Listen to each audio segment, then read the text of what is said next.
Hello and welcome. The VPAL signature event is brought to you by Harvard's Office of the Vice Provost for Advances in Learning. Our speaker today is Michele Lamont. Thank you for joining us tonight, Michele. The virtual floor is yours.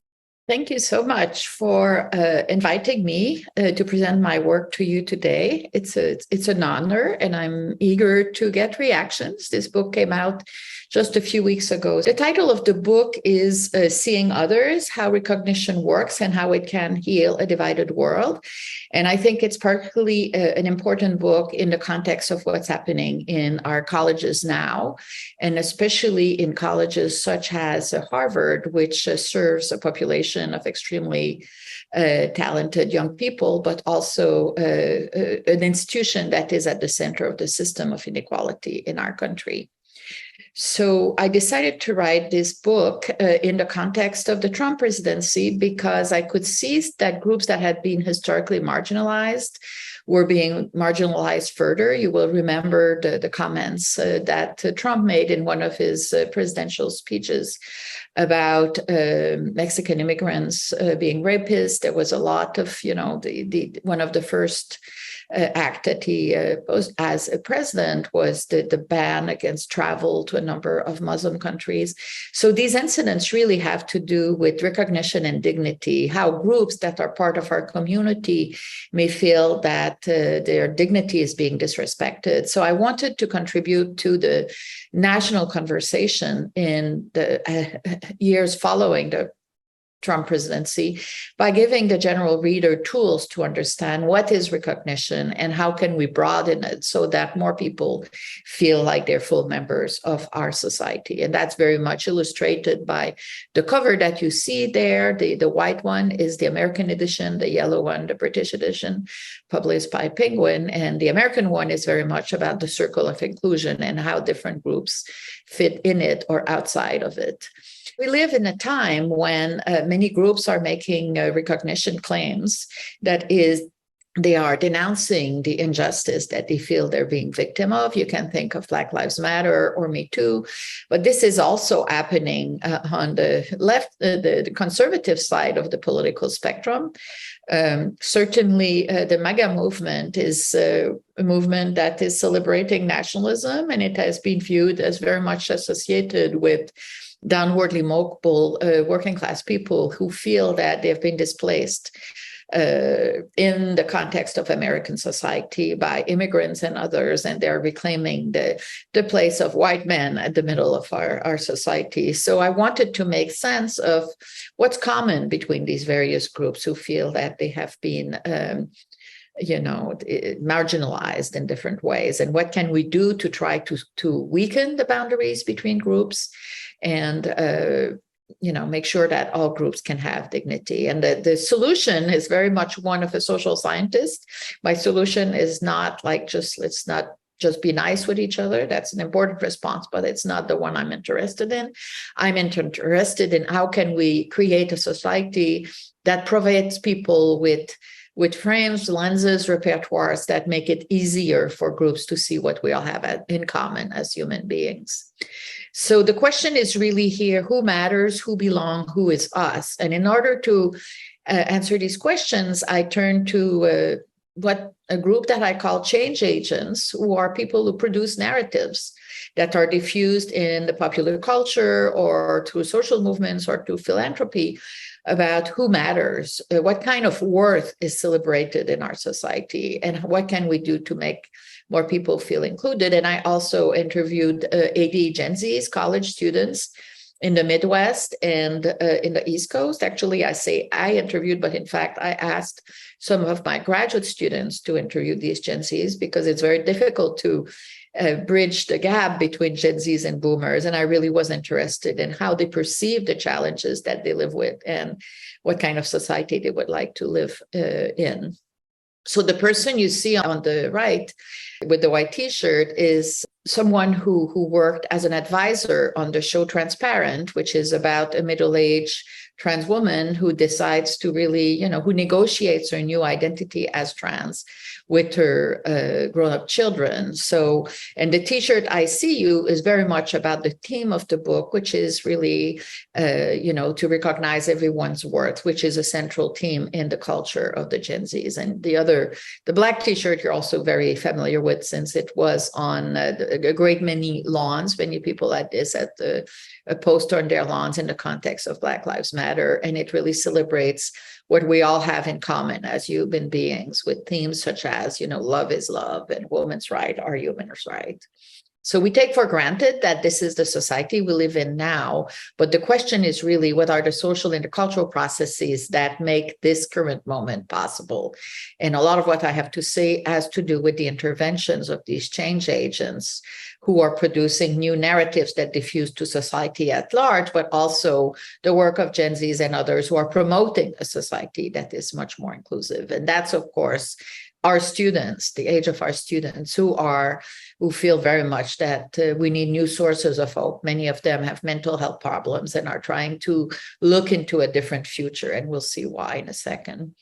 So the kind of agents of change I interviewed include people like Lizzo. I didn't interview her, but I interviewed very, very influential cultural producers who, in her case, she's renowned for really fighting fat shaming and promoting body acceptance. This is people who are living with obesity are one of the groups that has had most challenge in destigmatizing their identity in contemporary America. And here you see her perform at the 2020 Grammys, surrounded by African-American ballet dancers. Well, of course, ballet dancers are typically very skinny, and they're like the embodiment of white femininity. So she has been very conspicuously and intentionally challenging the stereotypes we have about bodies. And that's one reason why her popularity, I think, has been very much celebrated in many quarters.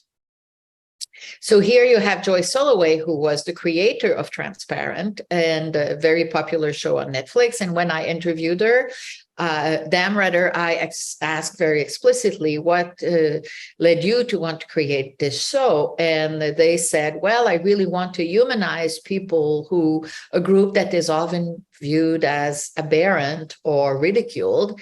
And I want to make the average reader understand what the humanity and the multidimensionality of trans people. And that's exactly what the show is about. So this is similar to what many other respondents told me. So the project builds on the book that I co-authored with a number of colleagues a few years ago, this book, Social Resilience in the Neoliberal Era. And here, the object of this book is very much about collective resilience. How do we create a society that gives people the tools they need in order to build their collective resilience, which is the ability to respond to challenges that come our way? And whereas, a psychological approach to resilience typically focuses on individual grit, the ability of individuals to really pull themselves by their bridges. Here instead, it's not about individual capacities. This grit analysis often makes abstraction of the kind of resources that people receive from their community or from their families, resources that are extremely uneven when it comes to their ability to meet challenges. And here we focus on what kind of society can we create that will give us resources we need to be resilient. And the kind of resources we focus on come from institutions and cultural repertoires, or the cultural resources that surround us. And that, think about, for instance, same-sex marriage law, which provide very clear messages about who's in and who's out. It says, that marriage, one of the most sacred institutions of our society, should be available to everyone. So we all belong. And as soon as these laws were passed, they are correlated with a quite rapid decline in the number of attempted suicide among LGBTQ youth. So that's an example where, messages really contribute to broadening feelings of belonging. And laws are institutions, but they also contain cultural messages. So that's the kind of phenomenon that my book focuses on. And I've written a number of scientific papers that are that are kind of backing this book, which is a trade book, which is really written for the general audience. And I'm just flashing this here to to let you know that if you're interested in pursuing this further, if you are a scholar, that's the kind of thing that you would look at, particularly the 2018 paper titled Addressing the Recognition Gap, which was my presidential address at the American Sociological Association in 2018. So the key concept is the concept of recognition, which has a really long history. Hegel writes about it. It's the concept that many political philosophers have written about over the last decades.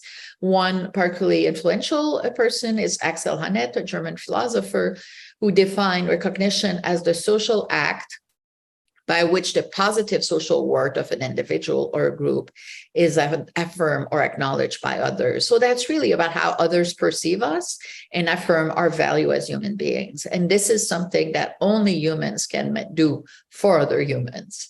And that's an issue, of course, in the context of AI, as we're interacting increasingly with machines in our work life. So the opposite of recognition is stigmatization, something that sociologists and psychologists have written a lot about, which is the process that consists in qualifying negatively identities and differences. So instead of affirming the value of people, we perceive them as lower in status, as immoral, and we put them in a separate category and we don't treat them as equal. And those two concepts, recognition and stigmatization, go with a lot of other concepts that are about cultural processes, such as identification. So this is really the focus of my study. And the focus is really about broadening cultural membership. What can we do to broaden the boundaries of who's in and out in our society? Much of my scholarship is about how to make group boundaries more permeable.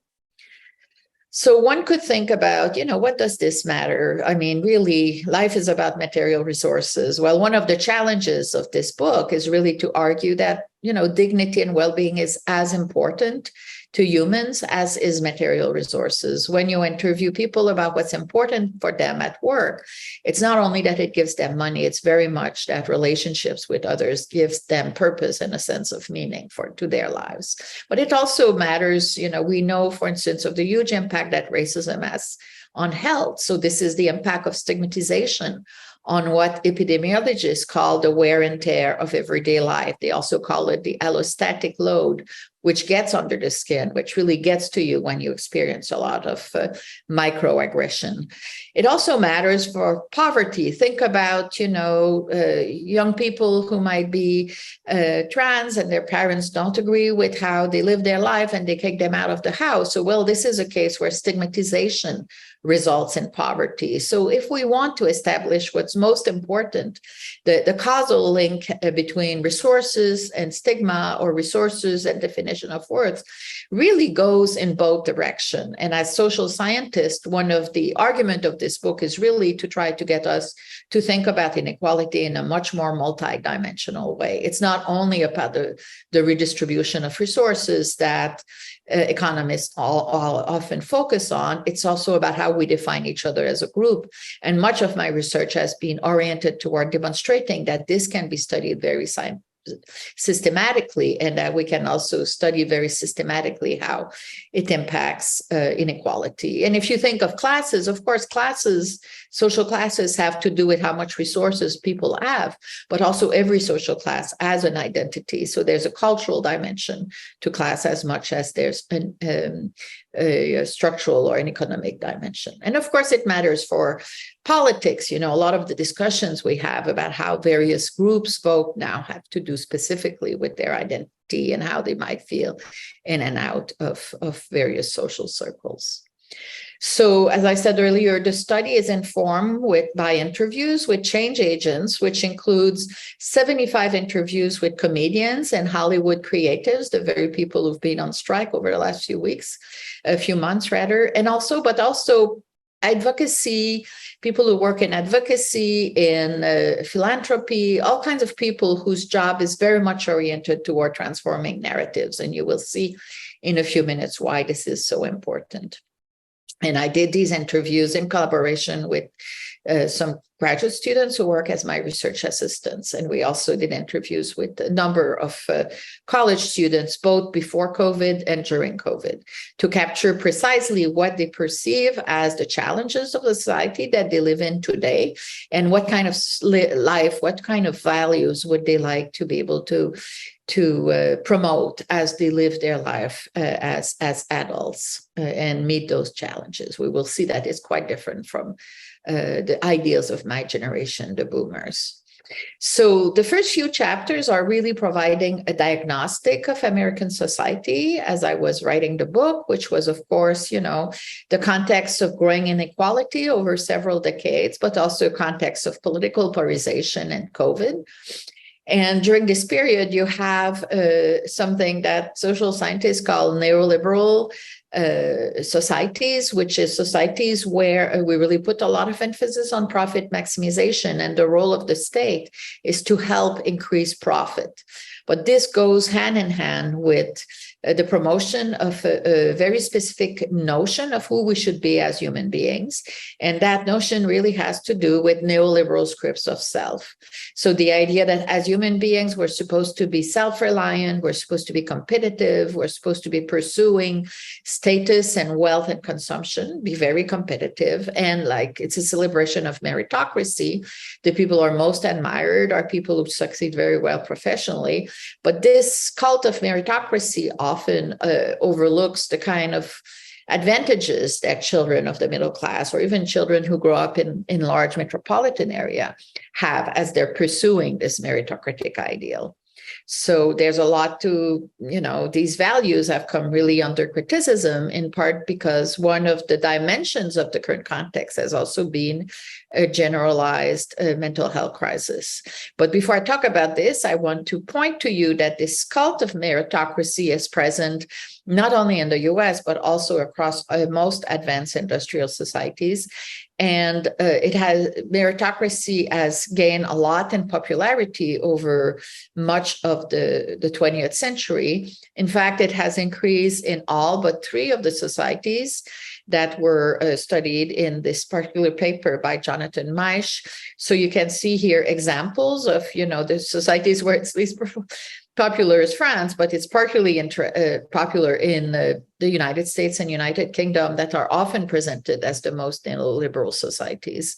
And we find that it has belief in meritocracy has increased in all but 5 of the 23 countries that were studied in this particular paper. So it's the argument of the book is about the US, but it goes far beyond the US.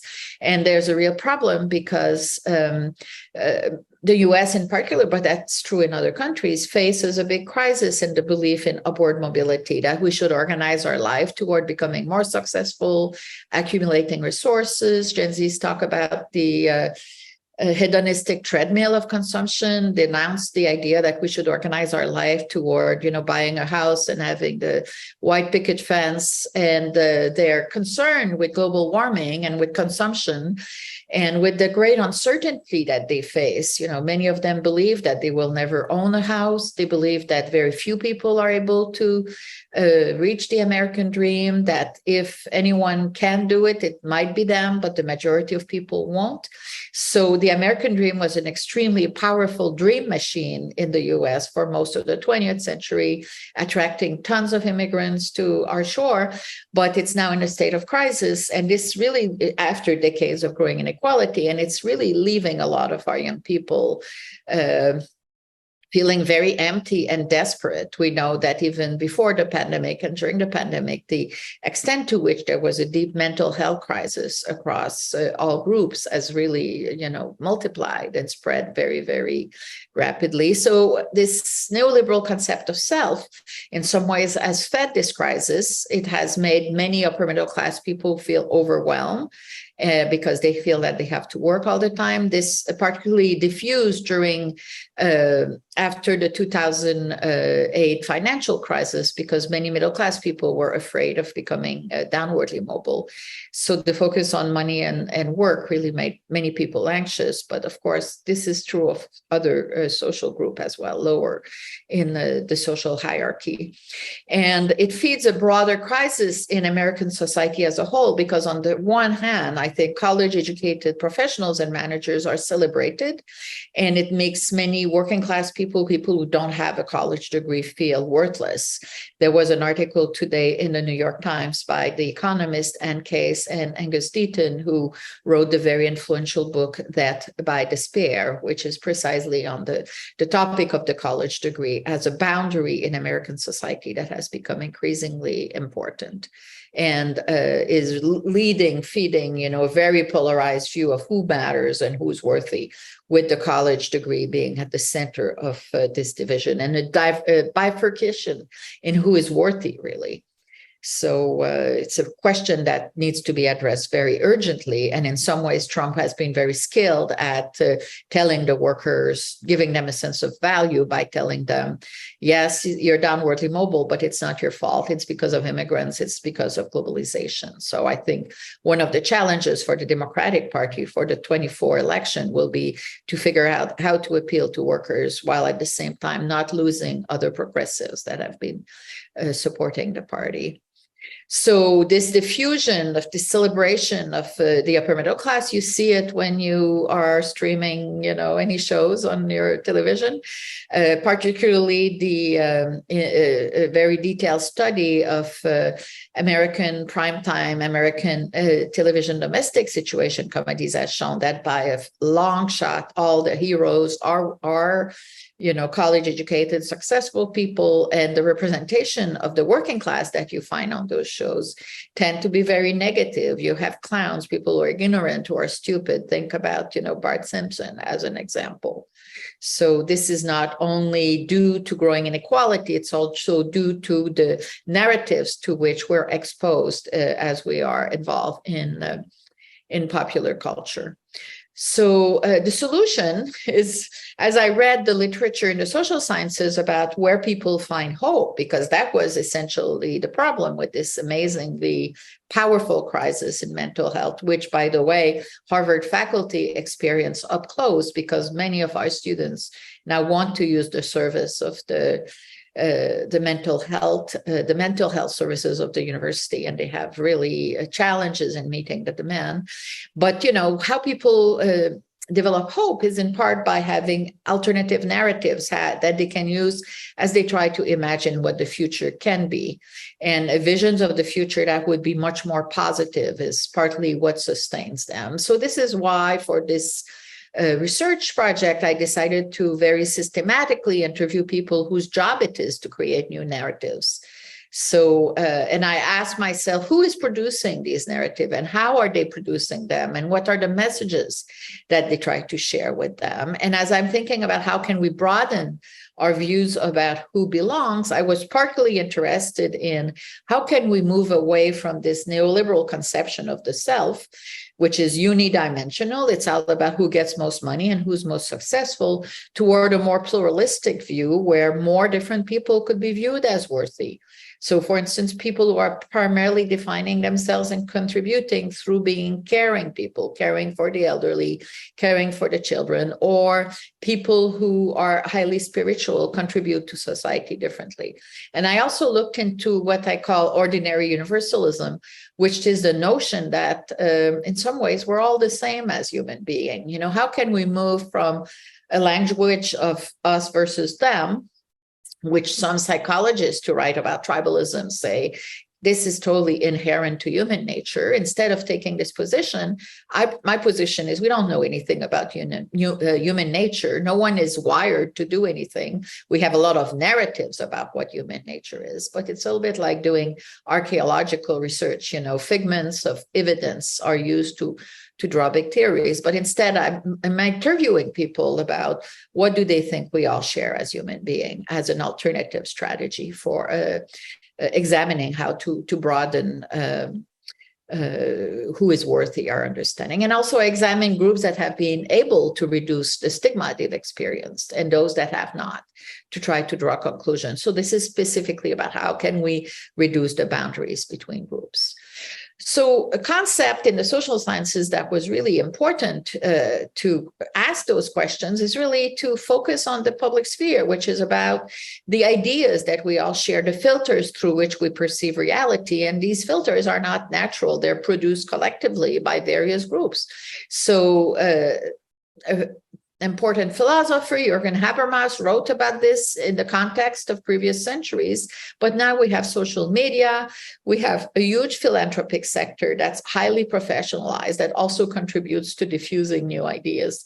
So I read about these analyses and I came up with a kind of figure such as this one, which identifies what are the various centers in our society where narratives about who we are and who is valued is being produced. And I did, with my research assistant, we did this 185 interviews during the pandemic, which in some ways, it was, of course, extremely unfortunate for society as a whole, but it was fortunate for our project to the extent that many very influential people were available during the pandemic for these interviews. And you will see some of the names that we were able to reach out and interview are people such as the economist Heather Boucher, who is now on Biden's Council of Economic Advisors. And she's part of a large group of people who are trying to reinvent capitalism so that it is more humane and is also based on a broader understanding of what makes human being valuable.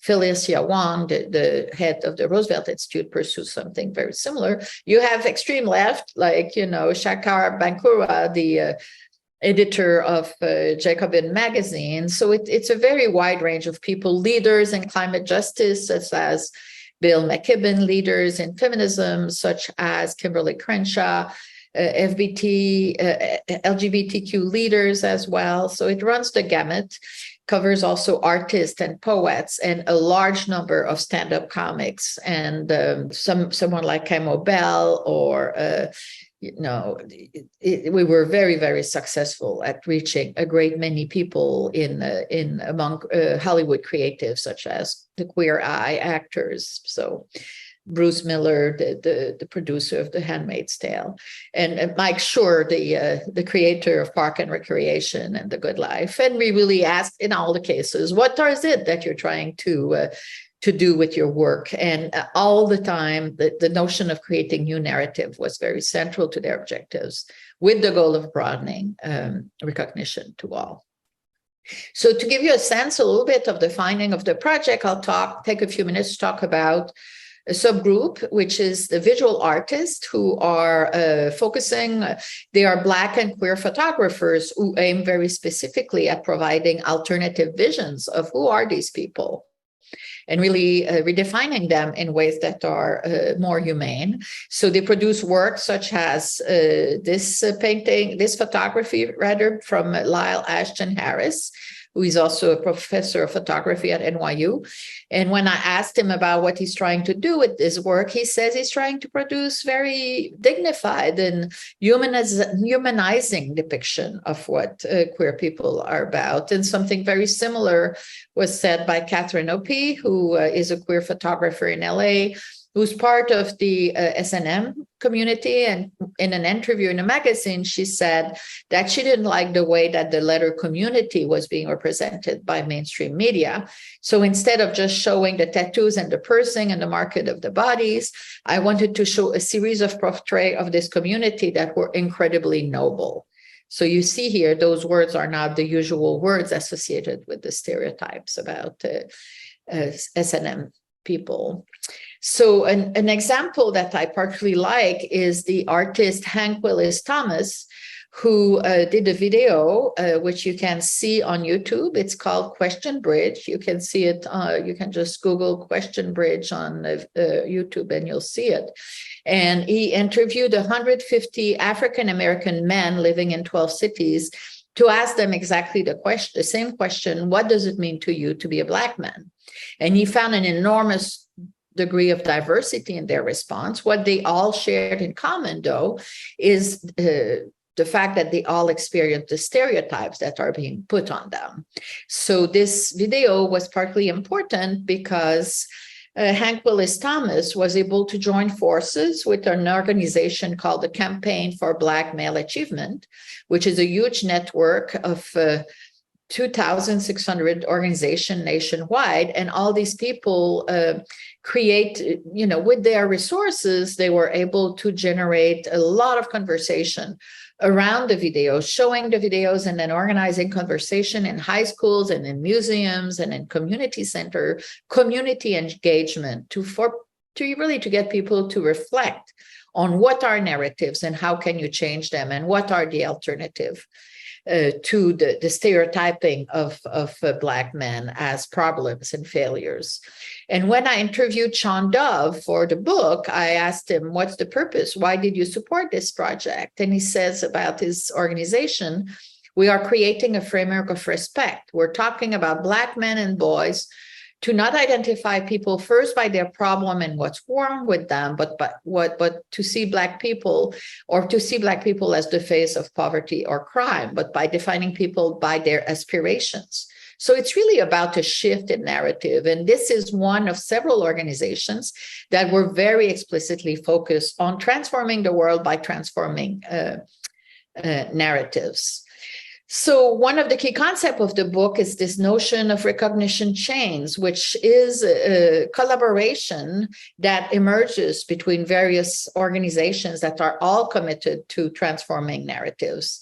So this is inspired in part by the work of the Ford Foundation, which is one of the largest foundations in the US.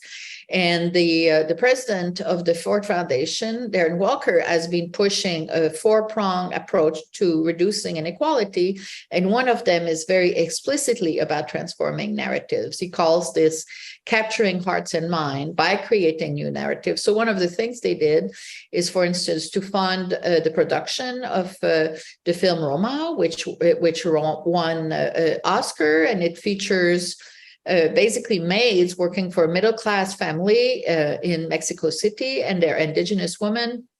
And these are the kinds of people who are typically in the background of movies.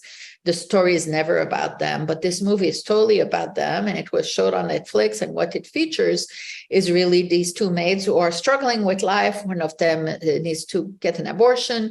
So it really humanizes them deeply. And this film was made possible in part through a collaboration with the National Alliance of Domestic Workers, with the very explicit goal of destigmatizing these groups and making them more visible. So there's a whole network of organization in the US and far beyond that now involves a lot of philanthropic organization, where instead of, as it was the case several decades ago, focusing only on the distribution of resources through economic intervention, they really focus on transforming the repertoires of ideas, the cultural lenses that surrounds us and influence how we see groups and how we see social problems.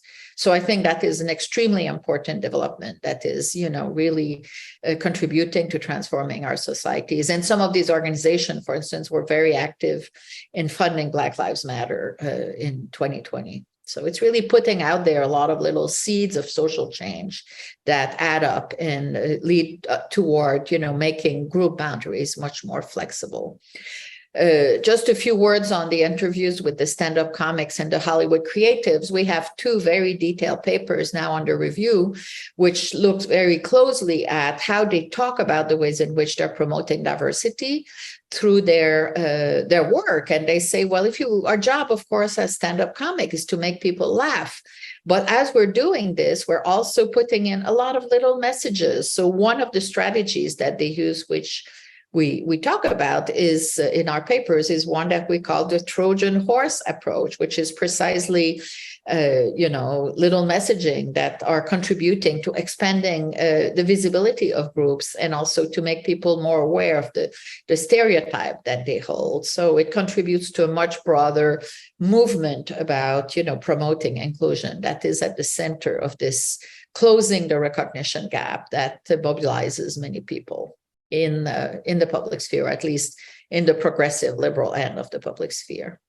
Another thing that the book does toward the end is really to look at which groups have been able to become less stigmatized and why is it that they have succeeded, why others don't. So I draw on a paper that I published with a couple of graduate students in 2016, where we compare people living with HIV/AIDS, which is one of the groups that has been extremely successful at reducing its stigma, with a group that has not been successful at all, people who are labeled as obese. So when I moved to the US in 1983, in Palo Alto, it was, the AIDS crisis was in full bloom, and many people were extremely anxious, just as we were at the beginning of the pandemic when we didn't know exactly how people could get COVID.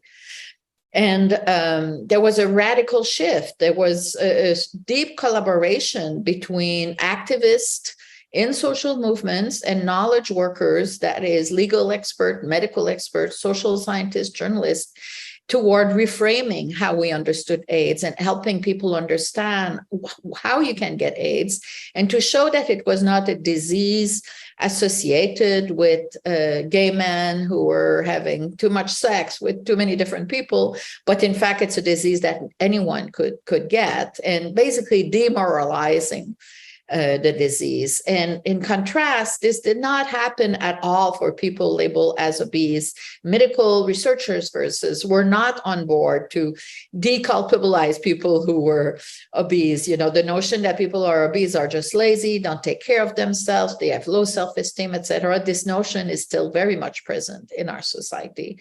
So we came up with a model that looks a little bit like this, which points to how different social actors, which can be social movements, activists, or also these knowledge workers, are drawing on the cultural resources that are surrounding us to engage in specific action, which leads to reducing the stigma that various groups face.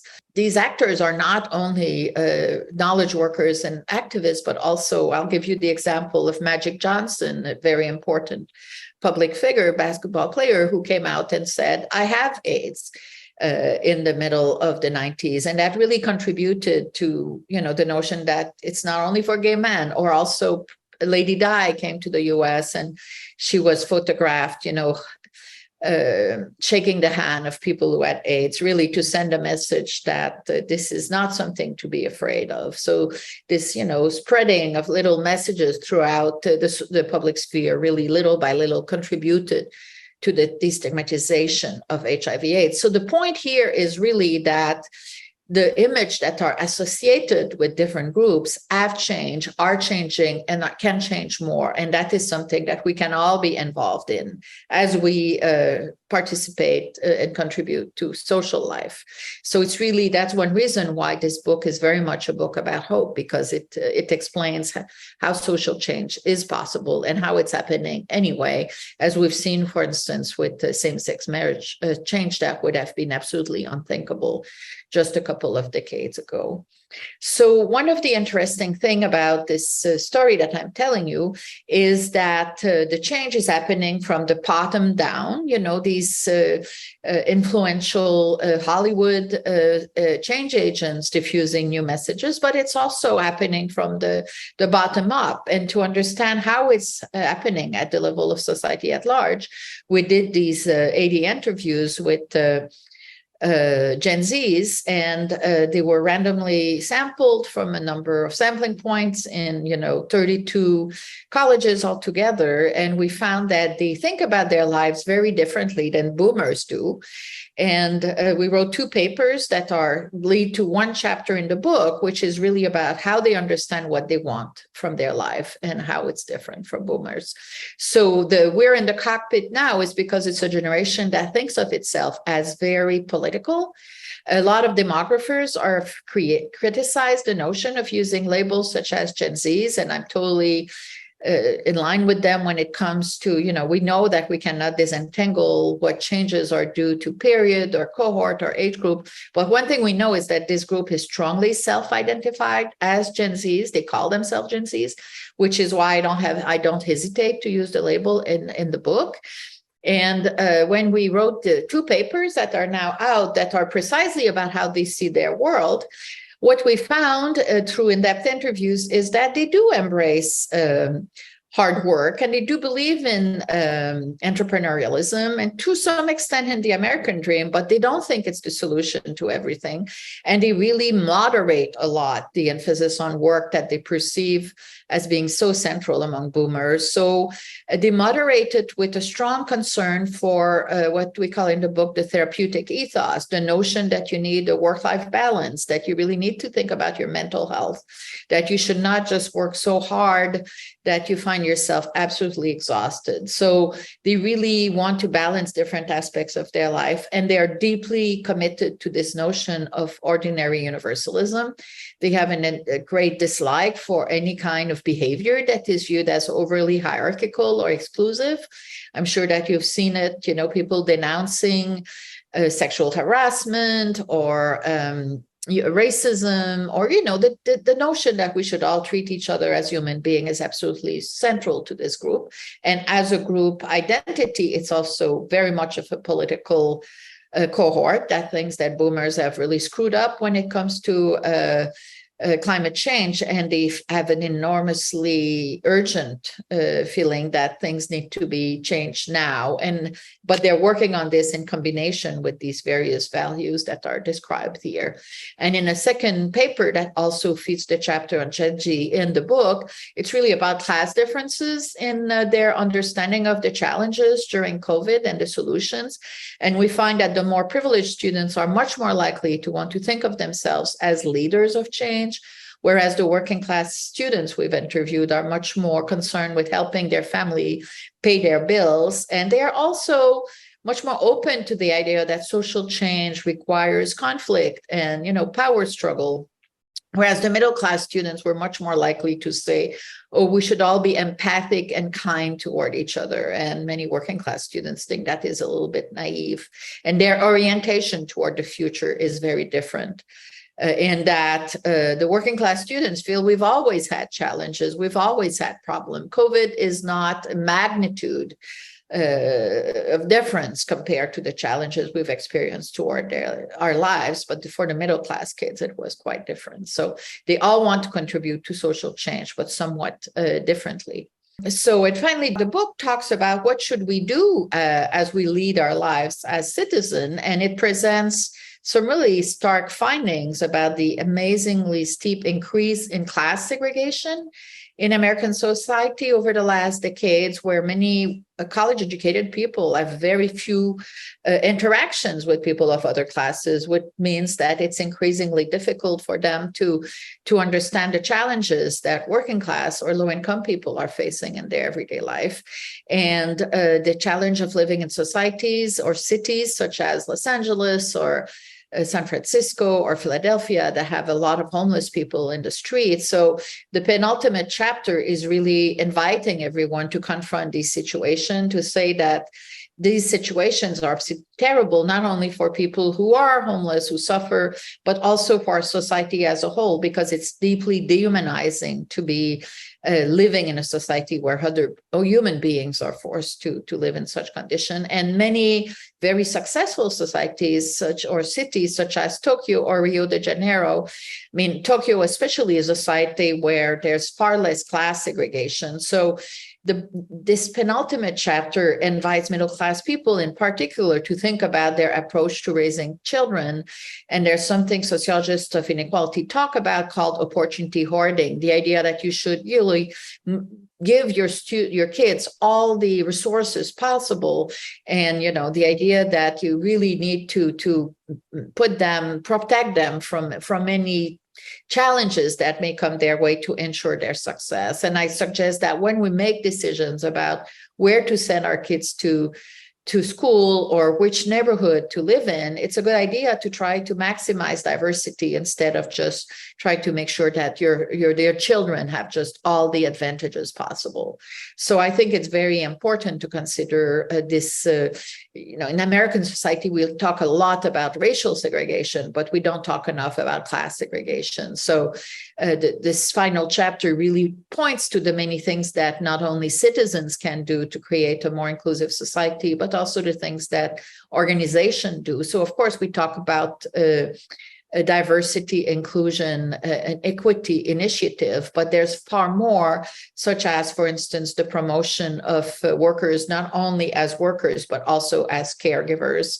So there are recent studies that show that employers that give their employees time to bring their elderly mother to the doctor, who take care of their kids when they need during work hours, end up with employees that are far more satisfied and much more loyal to employers. And as more Gen Zs are entering the labor force, it will be increasingly important for employers to try to create workplaces where the young workers feel that they can be their whole self. It can be authentically themselves in the context of work. So I think that is really going to bring about some degree of revolution within the workplace after the Great Resignation, when employers have found it much more difficult to retain employees. And I think that also asked for a revolution within academia and in college life, as our students are really asking us to be able to bring their better self to the classroom. So in some ways, the book is really an invitation to everyone to think more about how to bridge the recognition gap and think of this as a challenge that we can all step up to. And so those of you who haven't seen it, this is the book, and I'm going to give a talk at the Harvard Bookstore on the 10th of October at 7 p.m. If you want to engage more in a conversation around this topic, I really invite you to join me. And I think I'm going to stop there, and we have a little time for questions. Awesome. Thank you, Michele. First question says, it seems the older one gets, the more set they become in their opinions. Are there lessons and takeaways that older generations can adapt from Gen Z to help heal political divides? Yes, I think many parents of Gen Zs, many boomers or Gen X, are now very puzzled about what their kids want. And one of the things that motivated me to write this book is because I have Gen Zs myself. And I think it's very important that we take seriously their concerns about the future, since they literally are not sure what's going to happen with the planet in 10 years. You know, it doesn't make sense to organize your life around, paying your house in 40 years. When Gen Zs are so critical of the hedonistic treadmill of consumption, it's truly because it's something that cannot inspire them, given the uncertainty about the future.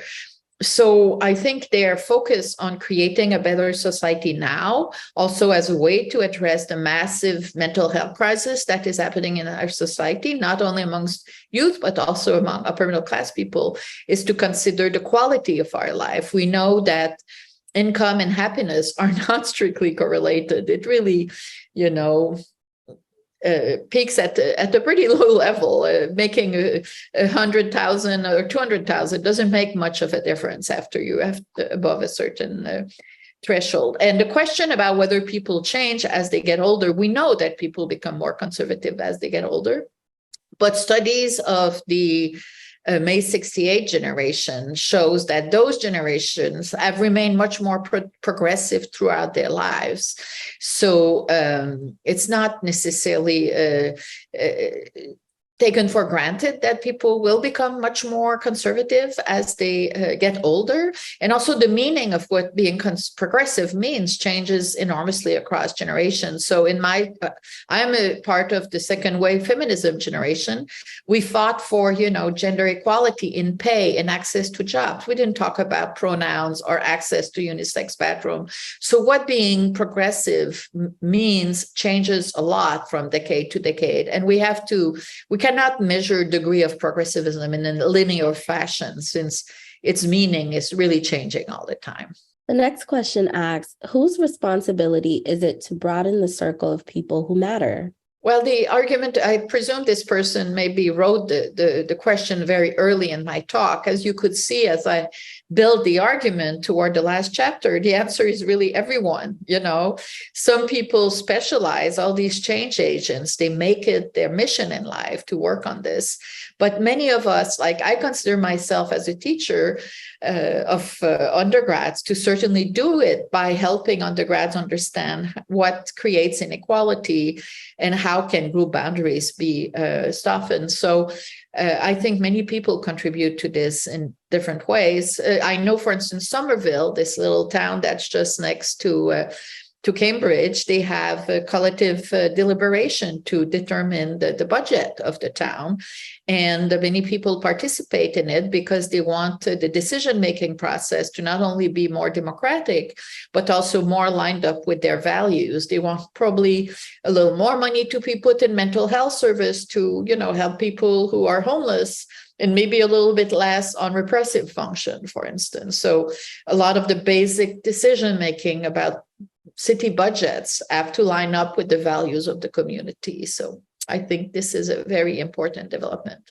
Many Gen Zs and millennials want to be involved in politics, but they do it at the local level, not at the federal level, because they think that that's where they can have most impact.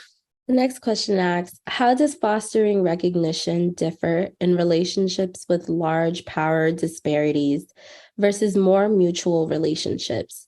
Does responsibility for listening and recognizing the other fall more heavily on those with more power?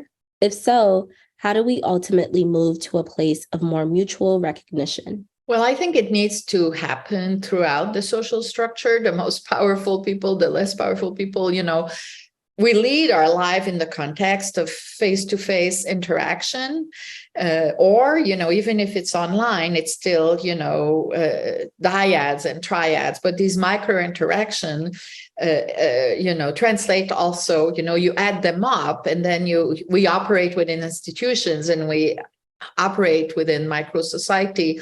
And I think we all have an impact as human beings as we engage in acts of violence or as we try to bridge boundaries toward others. I think that making an effort to understand others is really a crucial step in creating social change, just to try to put yourself in other people's shoes.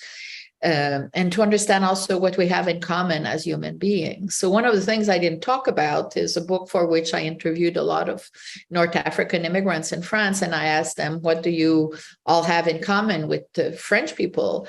And a lot of the answers I received were about all we all have in common as human beings. We all spend 9 months in our mother's womb. We all have 10 fingers. We all have to buy bread in the morning. We are all children of God, things like this. So really, as we lead our life, thinking more in terms of what we have in common and less in terms of competition. I mean, frankly, a lot of us don't care what our neighbors get and don't get. It's partly a question of frames. And I think examining our frames is a very important step. It's not everything, but it's certainly an important step. The next question asks, are there other countries that the US can learn from when it comes to desegregation by class? There's huge differences. I mean, the US is one of the most unequal society, as is Sweden. Sweden is actually the society where there's most rich people per capita in the world.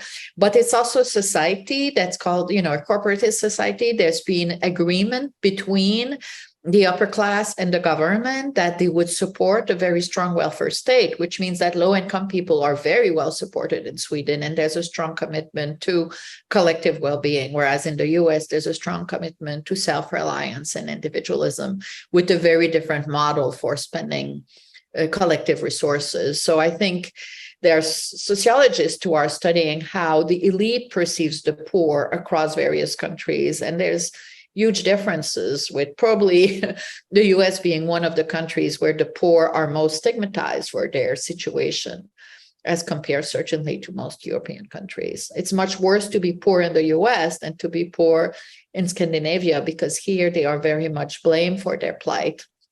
And whereas in a society like Israel, just to name one author who studies this, he studies middle-class people who are unemployed in the US and Israel.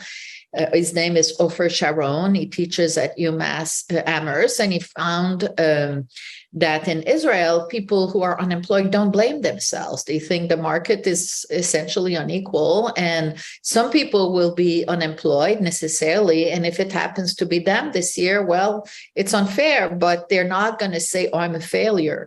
Whereas in the US, among the middle-class people who are unemployed, there's a whole lot of soul searching and guilt, and they spend a lot of time trying to find their passion. They think they have to find their passion and they need to figure out how to sell themselves.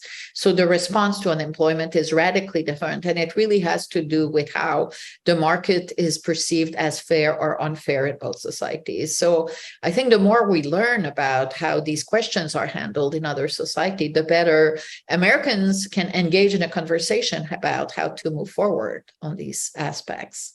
Thank you. Someone said, after reading your recently featured Harvard Gazette article, can you share more examples of the technique you refer to as reflecting reality? Yeah, so that's really about invisibility. I wrote another book titled Getting Respect, for which my co-authors and I interviewed over 400 African-American, Black Brazilians, and 3 groups in Israel, which includes Ethiopian Jews. So Black people in the 3 society.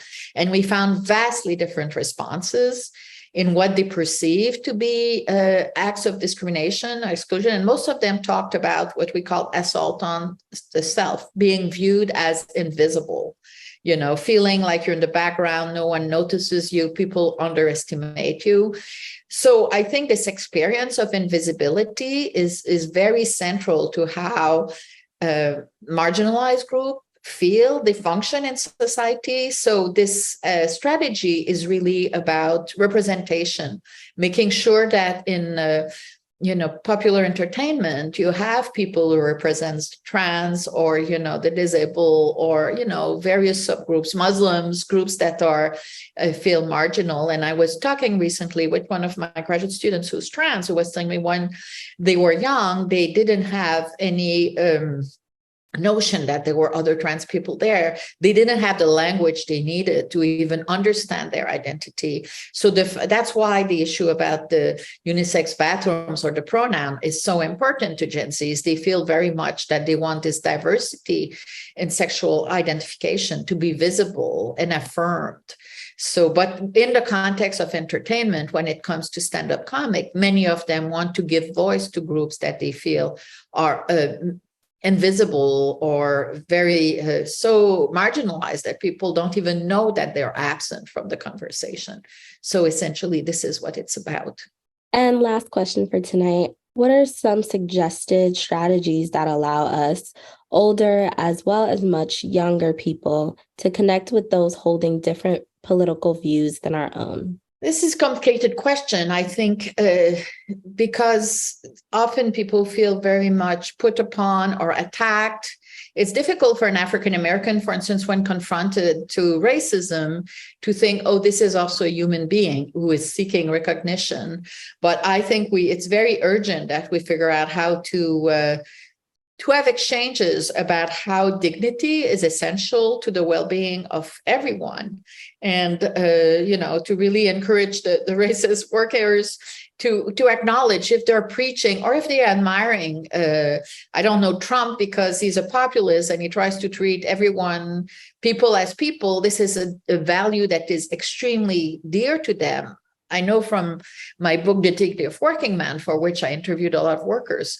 But how do you translate this into also, not blaming other groups that may be, struggling more financially, that might be perceived as lacking self-resilience, and that might be absolutely unacceptable. So I think there's really a need.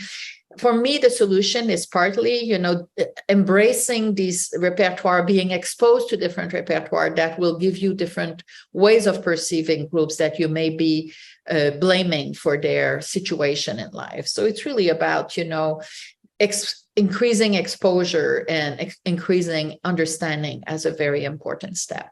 Thank you, Michele. And thank you all for joining us. We hope you'll join us for more signature events soon. Information on upcoming events, as well as recordings of past ones, can be found at vpal.harvard.edu/vpal events.